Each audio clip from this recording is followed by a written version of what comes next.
Our menstrual health is a big indicator of how healthy our reproductive system is.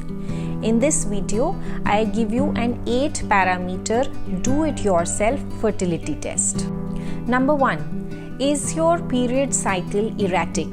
That is, your periods are irregular. Period cycle is calculated from the first day of your period to the last day preceding your next period.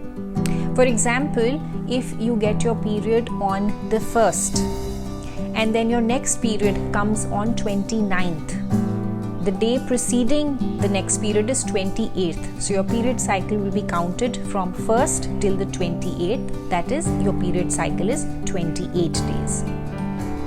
An erratic period cycle means that in 1 month your period cycle is 28 days, in the next month it may be 23 days, in the next month it may be 33 days.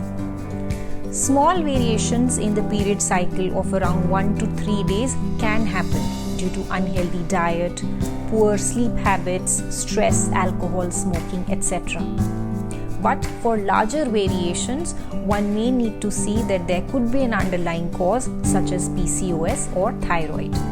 Number 2. Do you feel any discomfort around ovulation? Nausea, headaches, hot flashes, mood swings, breast tenderness, spotting. We think these symptoms are bound to happen around ovulation and therefore we don't need to do anything about them. We have to live with the discomfort. But that is not correct.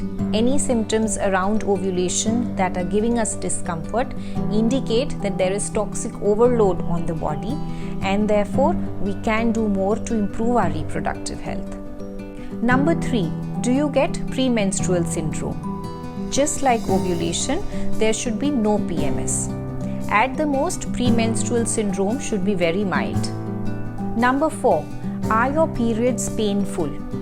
You are forced to lie down and rest when your periods come, or you have to cut down on your physical activity. Number 5. Are your periods heavy or scanty?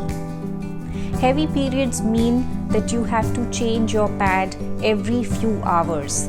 You stain your clothes. It is all very messy. Scanty period means that you are barely changing a pad in 24 hours, or the blood flow does not last more than 1 or 2 days. Number 6. Does your period blood have clots? It should not have. Period blood should be clot-free. Number 7. Do you have a recurring UTI problem? If yes, it indicates the pH of your body is out of balance. An improper pH leads to frequent infections and it also kills the sperms that enter your body on intercourse. Number 8. Do you feel pain, dryness or itching on intercourse? If yes, it indicates that you can do better for your diet and lifestyle by way of healthy hydration, exercising better and working on your stress levels. So, to recap, here is the 8-parameter DIY fertility test. If your answer to any of these questions is yes, you should adopt a clean diet and lifestyle for at least 3 months and then go ahead and plan a healthy pregnancy. Watch my video on 10 steps for fertility cleanse to know more about what you need to do.